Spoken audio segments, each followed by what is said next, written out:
I can understand any rider who's got that cycling bug, love of cycling, being competitive, wanting to give your best, and you know, things happen out there in cycle races where you really, you're left alone with your effort. It can teach you a hell of a lot about yourself. I think it's a great sport for that too.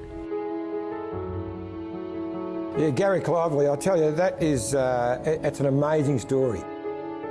So he went to Europe, I think he turned 19 when he got over there, and went and raced a little bit in Italy, got noticed, rode the World Championships from Belgium, I think, that year, and finished 4th in the World Amateur Road title. It's just a young kid. So then the Italians started to take notice of him. He got a pro contract. So at 20 years of age, he gets a pro contract. That didn't happen back in those days. Rode his first Grand Tour, the Vuelta. Amazing. Finished top 10. It probably wasn't that year at the level of Tour de France, but you know, it was a hard 3-week race.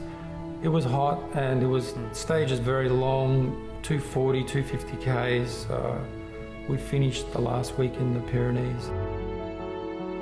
I got punched in the head by one of the good Italian riders because I came underneath him on a corner on one of the last climbs. He looked like he was losing the wheel, and I just sort of ducked underneath him, and he really didn't like it. And he came up behind me once it leveled out and punched me in the head. And I learned that, you know, these guys are pretty tough, and they're not going to take anything from a young upstart. And there was legendary shots of him climbing the top of mountains with Eddie Merckx and Francesco Moser. I mean, just stunning stuff.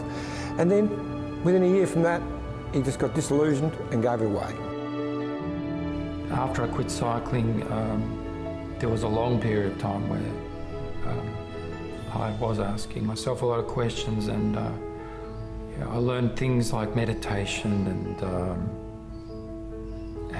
sort of about spiritual life, which helped me a lot. It helped me to get over cycling, which, you know, I know that I really loved passionately.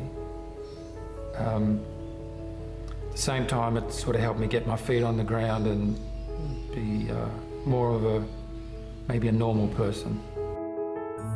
I think Dave Sanders got him a job working in his bike shop, bit of part-time, down at Chelsea, so he used to catch the train down. Dave said, well, here's an old bike, why don't you ride in? So he started riding into work, fell in love with cycling again. That year, started racing. Legendary stories of his comeback after 10 years, more than 10 years off the bike, and that by the end of that year, he won the Australian road title. Something came over me, you know, and maybe it was because I knew my mother was at the finish, not sure why, but yeah, I just felt really good, and I hit out early, and yeah, I beat them. They must have been shocked. They were, and there was a few expletives after the line too about it. So yeah, but I think it was a fair race. No regrets? No, you really learn a lot about yourself and surviving.